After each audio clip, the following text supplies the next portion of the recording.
Isaac Newton, the abandoned boy who unlocked the universe. Hello, my friends. Today, I want to tell you the incredible story of Isaac Newton, the man who changed everything we know about the universe. This is not just a history lesson, it's a journey into the mind of a genius filled with mystery, discovery, rivalry, and triumph. Isaac Newton was one of the most brilliant minds in human history, and his life is like an exciting adventure story. So sit back, relax, and enjoy this amazing story, perfect for your English practice, and I promise you, you will love every moment of it. Chapter 1: A Difficult Beginning. Over 350 years ago, on Christmas Day in 1642, a tiny premature baby boy was born in a small farmhouse in Woolsthorpe, England.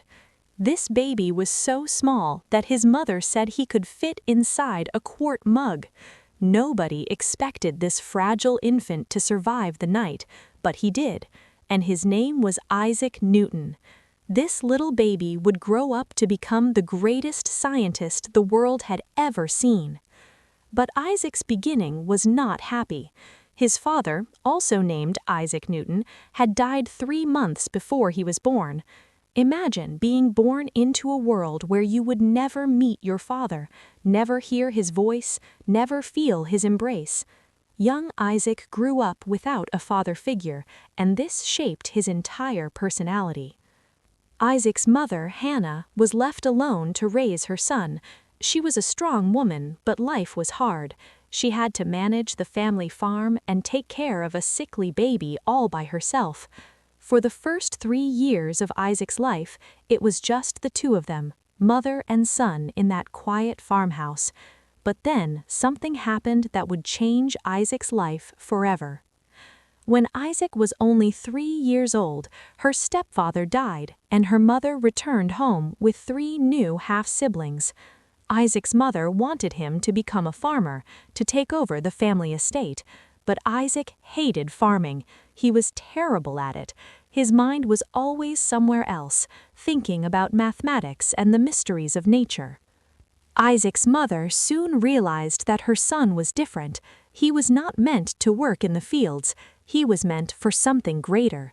She decided to send Isaac to school at the King's School in Grantham. There, Isaac discovered his true passion, learning. He wasn't the strongest student at first, but he was curious and determined. At school, Isaac faced another challenge. He was bullied by other boys. One day, a bully kicked Isaac in the stomach. Isaac was furious, but he didn't just fight back with his fists. Instead, he challenged the bully to an academic competition, and Isaac won. This moment taught Isaac an important lesson. The mind is more powerful than the fist. Knowledge is the ultimate weapon. Isaac began to excel in his studies. He read every book he could find. He studied mathematics, Latin, and natural philosophy, which is what they called science back then. Isaac also loved to build things. He constructed windmills, water clocks, and sundials. His hands were as skilled as his mind. But Isaac had another secret weapon, an obsessive personality. When Isaac became interested in something, he didn't just study it casually. He became completely absorbed in it. He would forget to eat, forget to sleep, and work for days without rest. This intensity would later help him make discoveries that changed the world forever. By the time Isaac was 17 years old, his schoolmaster recognized his genius and convinced Isaac's mother to send him to university. In 1661, Isaac Newton entered Trinity College at Cambridge University. His life was about to change in ways nobody could imagine. What made Isaac different from other students was his hunger for knowledge. While other students memorized what their professors taught, Isaac questioned everything. He read the works of ancient philosophers and modern scientists like Galileo and Descartes, but he didn't just accept their ideas. He tested them, challenged them, and tried to improve them. Isaac's difficult childhood had shaped him into a determined, solitary genius who trusted only his own observations and reasoning. He had faced abandonment, loneliness, and rejection, but these challenges had forged him into someone extraordinary. And so, the story of Isaac Newton's rise to greatness begins. Chapter 2: The Miraculous Years. Isaac Newton was now a young man at Cambridge University, studying mathematics and natural philosophy, but his journey to becoming the world's greatest scientist was just beginning. This chapter is about the most productive period in Newton's life, a time so incredible that historians call it the Annus Miraculus, the Year of Miracles. In 1665, when Isaac was only 23 years old, something terrible happened in London. The Great Plague swept through England. This deadly disease killed thousands of people every day. The streets were filled with death and fear. Cambridge University closed its doors to protect the students from infection, and Isaac had to return to his family farm in Woolsthorpe. Most people would see this as a disaster, being forced to leave university and hide in the countryside. But for Isaac, this became the greatest opportunity of his life. Away from professors, classes, and distractions, Isaac's mind was completely free to explore the mysteries that fascinated him. And what he discovered during those 2 years would change science forever. Isaac spent his days alone in his room or wandering through the apple orchards around his farm. He carried a notebook with him everywhere, writing down his thoughts, observations, and calculations. He was thinking about problems that had puzzled humanity for thousands of years. What is light? What is gravity? How do the planets move through space? Let me tell you about the 3 greatest discoveries Isaac made during this miraculous time, discoveries that would later make him the most famous scientist in the world. First, Isaac began studying light. Before Newton, most scientists believed that white light was pure and simple, but Isaac was curious. He wanted to know what light really was, so he conducted experiments in his dark room. He made a small hole in his window shutter, letting a thin beam of sunlight enter the room. Then he placed a glass prism in the path of the light. What happened next amazed him. The white light didn't stay white.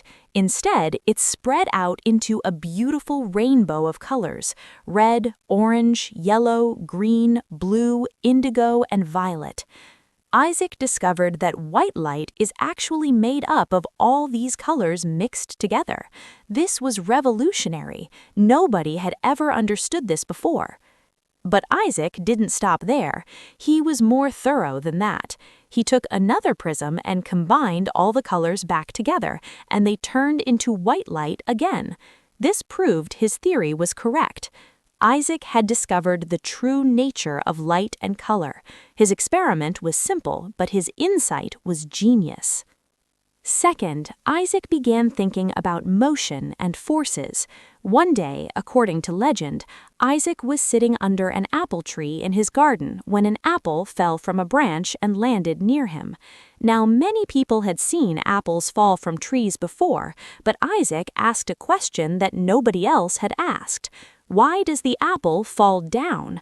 Why doesn't it fall up or sideways? Why always toward the center of the earth? This simple question led Isaac to one of the greatest discoveries in science, the law of universal gravitation.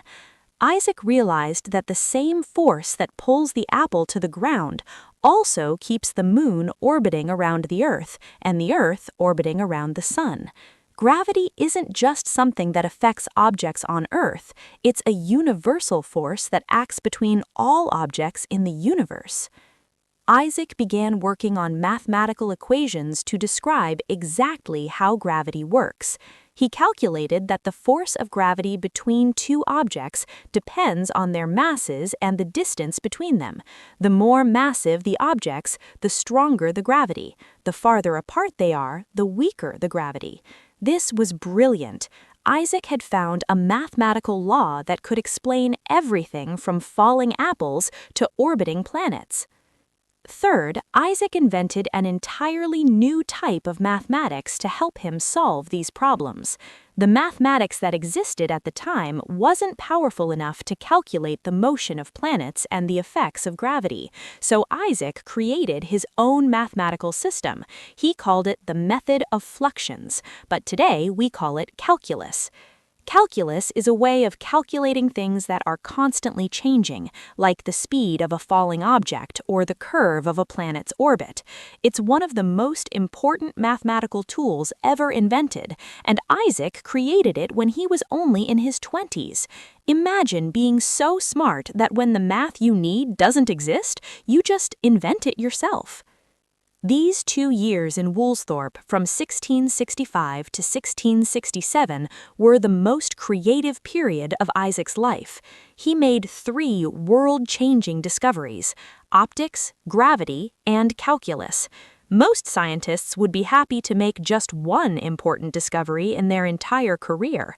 Isaac made 3 before he was 25 years old. But here's something interesting. Isaac didn't tell anyone about his discoveries right away. He wrote everything down in his notebooks, but he kept it private. He was a perfectionist, and he wanted to make absolutely sure his ideas were correct before sharing them with the world. Isaac was also naturally secretive. He didn't trust people easily, and he feared criticism.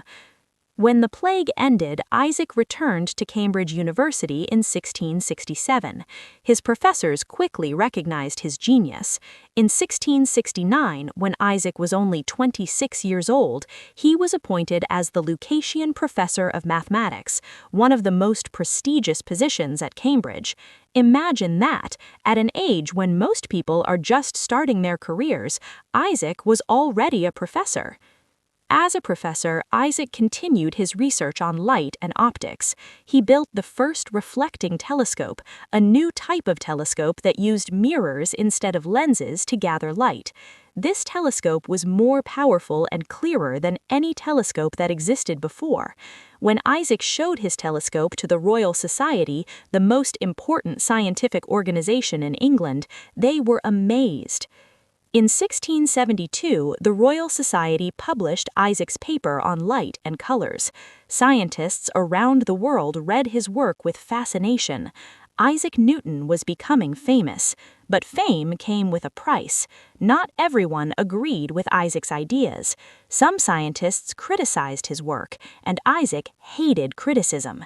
He had grown up feeling rejected and abandoned, and now he felt attacked by his fellow scientists. Isaac responded to criticism with anger and bitterness. He wrote long, aggressive letters defending his work. He refused to back down even slightly. This would become a pattern throughout Isaac's life. He was brilliant, but he was also difficult to work with. He made enemies easily and held grudges for years. But Isaac didn't let criticism stop him. He continued working on his theories of motion and gravity. He filled notebooks with calculations and observations. He was preparing to write the greatest scientific book ever written. But he wasn't ready yet. He needed more evidence, more proofs, more certainty. Isaac's miraculous years had given him the foundation for everything that would follow. He had unlocked secrets of the universe that nobody else had even imagined, but his greatest triumphs and his greatest battles were still to come. Chapter 3: The Great Rivalry.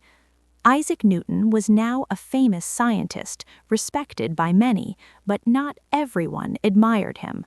This chapter is about one of the most intense rivalries in the history of science, the battle between Isaac Newton and Robert Hooke, 2 brilliant men who hated each other and fought over who deserved credit for discovering the laws of nature.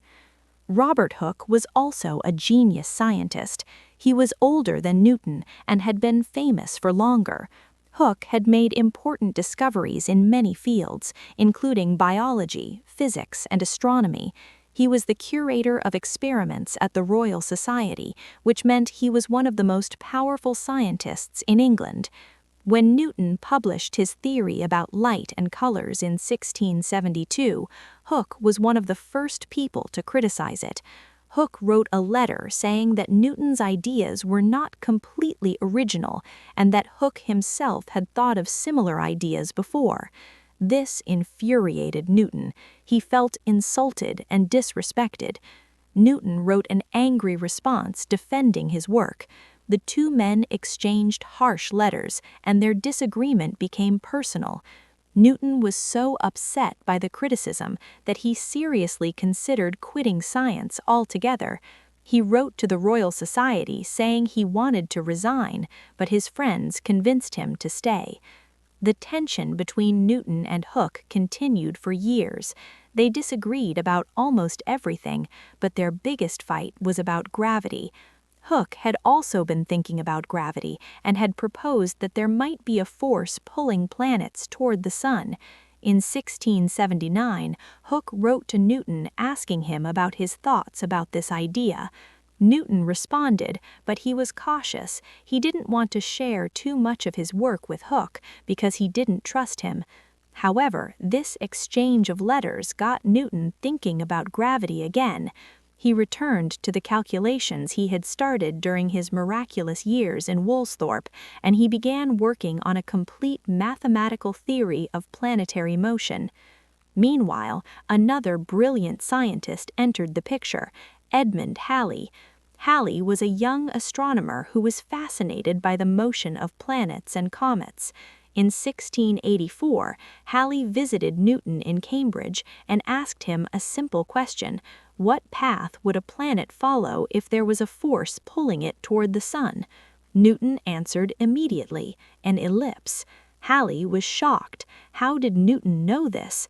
Newton explained that he had already calculated it years ago, but had never published his work. Halley couldn't believe it. Newton had solved one of the greatest mysteries in astronomy and had just kept it to himself. Halley begged Newton to publish his discoveries. The world needed to know about this incredible work, but Newton was reluctant. He knew that publishing would bring criticism and conflict, especially from Hooke. Finally, Halley convinced Newton by offering to pay for the printing of the book himself. Newton agreed and began working on what would become his masterpiece. He spent the next 2 years writing, calculating, and perfecting his work. He barely slept, he barely ate. He was completely obsessed with finishing this book. His friends worried about his health, but Newton couldn't stop. He was driven by a fierce determination to prove his genius to the world. In 1687, Newton published his book, Philosophiae Naturalis Principia Mathematica, which means Mathematical Principles of Natural Philosophy, but everyone just calls it the Principia. This book is considered the most important scientific book ever written. In it, Newton presented his 3 laws of motion and his law of universal gravitation. Newton's 3 laws of motion explained how objects move. The first law states that an object at rest stays at rest, and an object in motion stays in motion unless acted upon by a force. The second law explains how force, mass, and acceleration are related. The third law states that for every action there is an equal and opposite reaction. These laws are so fundamental that they are still taught in schools today. Newton's law of universal gravitation explained that every object in the universe attracts every other object with a force proportional to their masses and inversely proportional to the square of the distance between them. This one equation could explain everything from why apples fall to why planets orbit the sun. The Principia was written in Latin and filled with complex mathematics. It was not an easy book to read, but those who understood it were amazed. Newton had created a complete mathematical description of how the universe works. He had shown that the same laws that govern falling apples also govern the motion of planets and stars. This was a revolutionary idea. Scientists across Europe praised the Principia. Newton became the most famous scientist in the world, but of course there was controversy. Robert Hooke claimed that he had told Newton about the inverse square law of gravity and therefore deserved credit for the discovery. Newton was furious. He had worked for years on his theory, and now Hooke was trying to steal the credit. Newton responded by removing almost every reference to Hooke from the Principia. The rivalry between the two men reached its peak. They refused to speak to each other and avoided being in the same room. But Newton had won the battle. The Principia proved beyond all doubt that Newton was the superior scientist. The book established Newton as the greatest mind of his generation. Robert Hooke faded into obscurity and died in 1703, bitter and forgotten. After Hooke's death, Newton became even more powerful. In 1703, he was elected president of the Royal Society, a position he held until his death. Newton used his power to ensure that his version of history was the one that was remembered. He was not a forgiving man. But the publication of the Principia had another unexpected consequence. It made Newton so famous that he attracted new rivals and new challenges. One of these challenges came from a brilliant young mathematician in Germany named Gottfried Wilhelm Leibniz, and their conflict would become one of the most bitter disputes in the history of science. Newton's great rivalry with Hooke had been intense, but his battle with Leibniz would be even worse. It would consume years of his life and reveal the darkest sides of his personality, but that story belongs to the next chapter. What we learn from this chapter is that genius often comes with a price. Newton's brilliance was matched by his pride, his paranoia, and his inability to forgive those who questioned him. But despite his difficult personality, Newton had achieved something extraordinary. He had explained the laws that govern the entire universe. Chapter 4. The Battle over Calculus. Isaac Newton had conquered the world of science with his Principia, but his life was far from peaceful. This chapter is about one of the most infamous disputes in scientific history, the battle between Newton and Leibniz over who invented calculus. It's a story of genius, pride, betrayal, and bitter rivalry that would last for decades. Gottfried Wilhelm Leibniz was a German mathematician and philosopher. Like Newton, he was extraordinarily brilliant. Leibniz had also invented a mathematical system for calculating change and motion. He called his system calculus, just like Newton had. But there was a problem. Both men claimed they had invented it first. The truth is that both men had invented calculus independently. Newton had developed his version in the 1660s during his miraculous years at Woolsthorpe, but he hadn't published it. He kept his work private, writing it in his notebooks and sharing it only with a few trusted friends. Newton was always secretive about his discoveries. Leibniz developed his version of calculus in the 1670s, about 10 years after Newton. But unlike Newton, Leibniz published his work in 1684. He shared his ideas openly with the scientific community. He explained his methods clearly, and his notation, the symbols and system he used, was better and easier to understand than Newton's. At first, there was no conflict. Newton and Leibniz respected each other. They even exchanged friendly letters. But as the years passed, other mathematicians began to argue about who deserved credit. Some supported Newton, claiming he had invented calculus first. Others supported Leibniz, saying he had published first and his system was superior. The dispute became more serious in the early 1700s. Newton's supporters in England accused Leibniz of stealing Newton's ideas. They claimed that Leibniz had seen Newton's unpublished manuscripts during a visit to London and had copied Newton's work. Leibniz was outraged by these accusations. He insisted that he had developed calculus independently, without any help from Newton. The controversy grew more intense. Newton, who was now president of the Royal Society, used his power to settle the dispute, but not in a fair way. In 1712, the Royal Society formed a committee to investigate who had invented calculus first. Newton secretly controlled this committee. He even wrote parts of the official report himself. The committee's report concluded that Newton had invented calculus first and that Leibniz was guilty of plagiarism. This decision was completely biased and unfair, but Newton had the power and influence to make it official. The report destroyed Leibniz's reputation in England. Leibniz fought back. He wrote letters and articles defending himself. He argued that Newton's secrecy was the real problem. If Newton had published his work earlier, there would have been no confusion, but Newton's refusal to share his discoveries had created this mess. Leibniz also pointed out that his notation for calculus was better than Newton's, and that's why most mathematicians used it. The battle between Newton and Leibniz became very personal. They attacked each other in letters and publications. Their supporters joined the fight, and soon mathematicians across Europe were divided into two camps.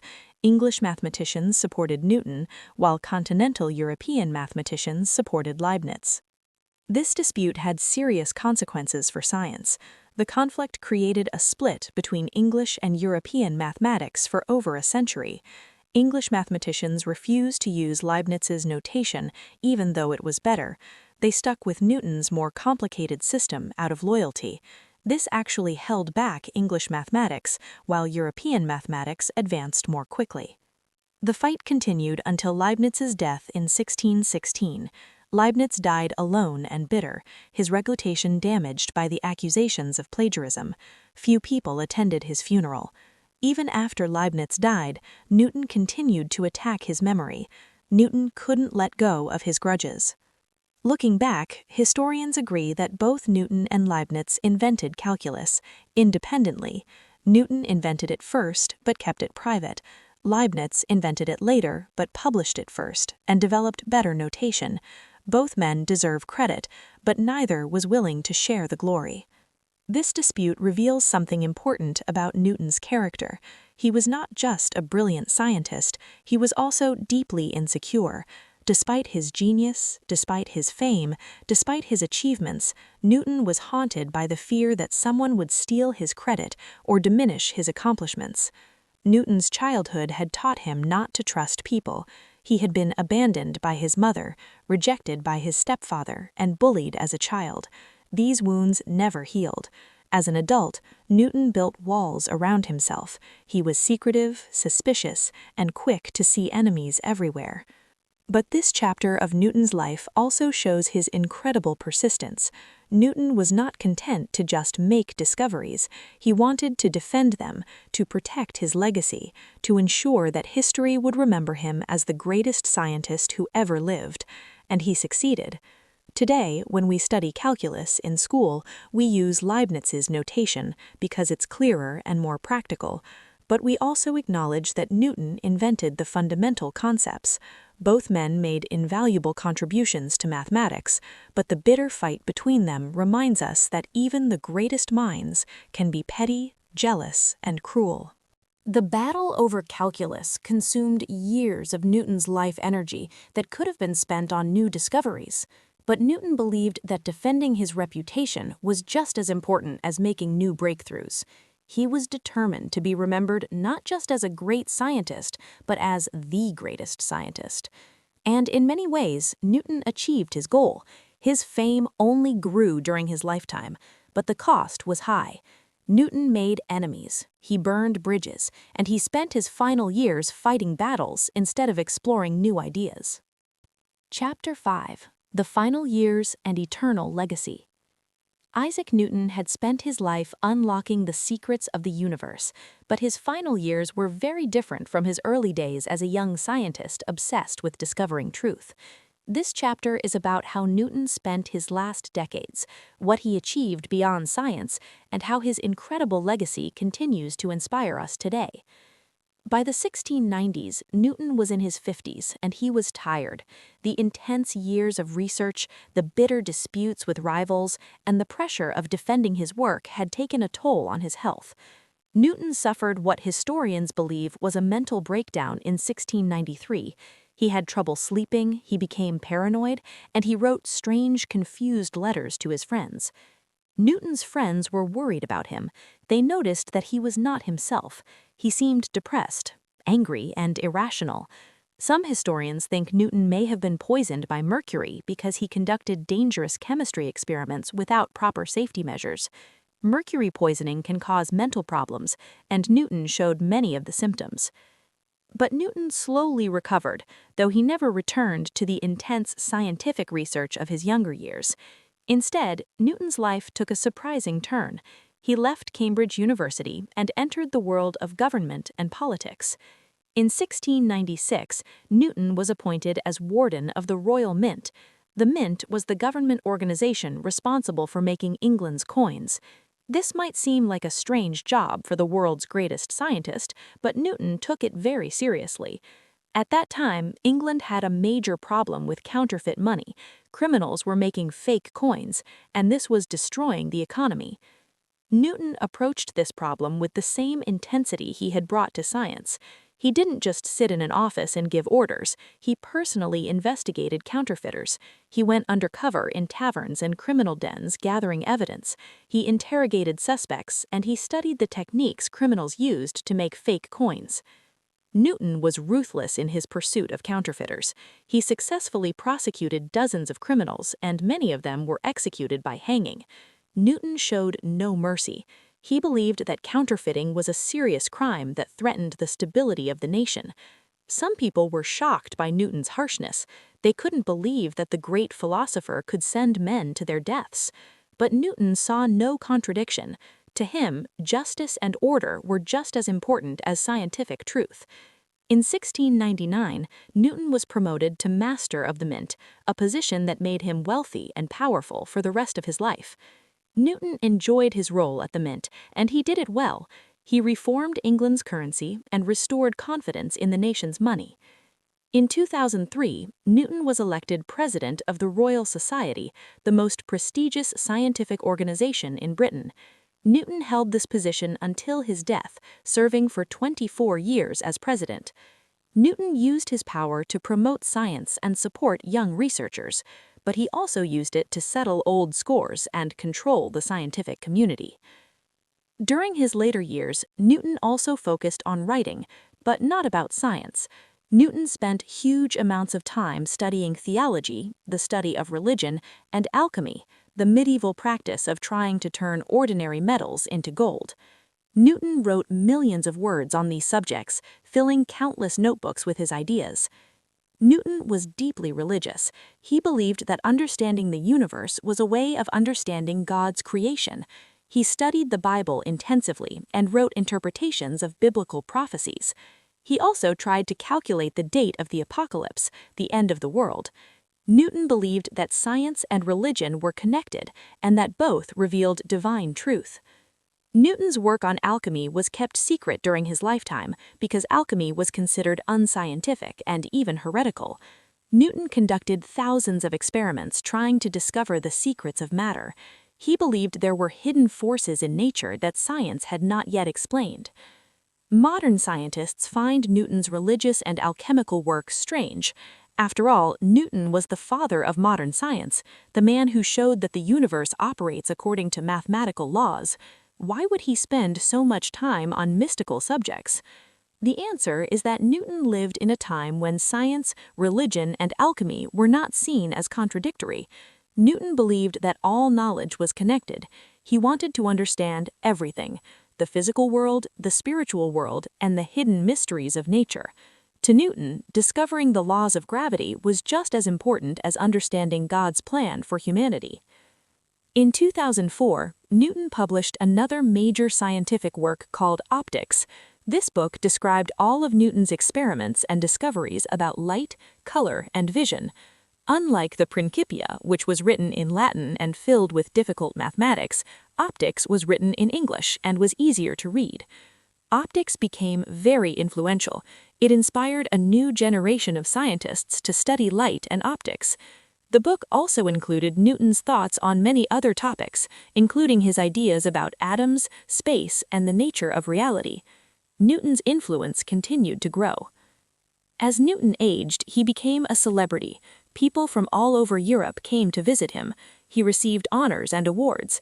He was knighted by Queen Anne in 1605, becoming Sir Isaac Newton. He was the first scientist ever to receive a knighthood. Newton enjoyed his fame and the respect of society. But Newton remained a difficult person. He never married, he had few close friends, and he was still quick to anger and slow to forgive. Newton's personality had not softened with age. He was still the lonely boy who had felt abandoned by his mother, still the young man who had fought with Hooke and Leibniz. In his final years, Newton's health declined. He suffered from kidney stones and other painful ailments, but his mind remained sharp. Even in his 80s, Newton could still discuss complex scientific problems with clarity and precision. On March 20th, 1727, Isaac Newton died at the age of 84. He had lived a long, full life and had achieved more than any scientist before him. Newton was given a state funeral, a great honor usually reserved for kings and national heroes.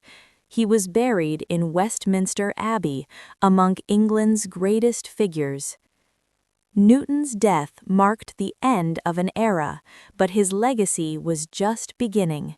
In the centuries since his death, Newton's influence has only grown. His laws of motion and gravitation formed the foundation of physics for over 200 years. Every bridge, every building, every machine, every spacecraft was designed using Newton's principles. Scientists continued to use Newton's laws until the 20th century, when Albert Einstein developed his theory of relativity. Einstein showed that Newton's laws were not perfectly accurate when dealing with very high speeds or very strong gravity, but Einstein deeply admired Newton and acknowledged that his own work was built on Newton's foundation. Today, we remember Isaac Newton as one of the greatest scientists who ever lived, but his story teaches us important lessons about human nature. Newton was a genius, but he was also flawed. He was brilliant but difficult, creative but secretive, confident but insecure. Newton's childhood shaped his entire life. The abandonment he felt as a child made him distrustful and defensive. The loneliness he experienced made him self-reliant and determined. The pain he carried made him both driven and difficult. But Newton's struggles also fueled his greatness. His need to prove himself pushed him to achieve the impossible. His obsessive nature allowed him to focus on problems that others found too difficult. His refusal to accept simple answers led him to discover profound truths. Isaac Newton showed us that the universe is not chaotic or random. It follows precise mathematical laws that we can discover and understand. Newton proved that human reason and observation can unlock the deepest secrets of nature. Newton also showed us that anyone can change the world. Newton came from a modest background. He had no special advantages. He faced loneliness, rejection, and criticism, but he never gave up. He trusted his own mind, worked harder than anyone else, and refused to let obstacles stop him. So, my friends, let Isaac Newton's story inspire you to be curious, to ask questions, to never accept easy answers. Newton reminds us that the greatest discoveries come from those who dare to think differently, who work tirelessly, and who never stop seeking truth. Newton's life may have had its darkness, but it also burned with incredible light. He reached for the stars and grasped them. He asked why and found answers. He looked at the universe and saw not mystery, but beauty and order. Be like Newton, curious, persistent, fearless, and determined to understand, no matter how difficult the path may be. You have the power to discover, to create, to change everything. Newton proved that one person, one mind can illuminate the entire world. What did you think of this incredible journey? Isn't Newton's story one of the most inspiring stories in history? Let his life remind you that no matter what challenges you face, no matter how impossible your dreams seem, you have the power to achieve greatness. The universe is waiting for you to discover its secrets, just as Newton did.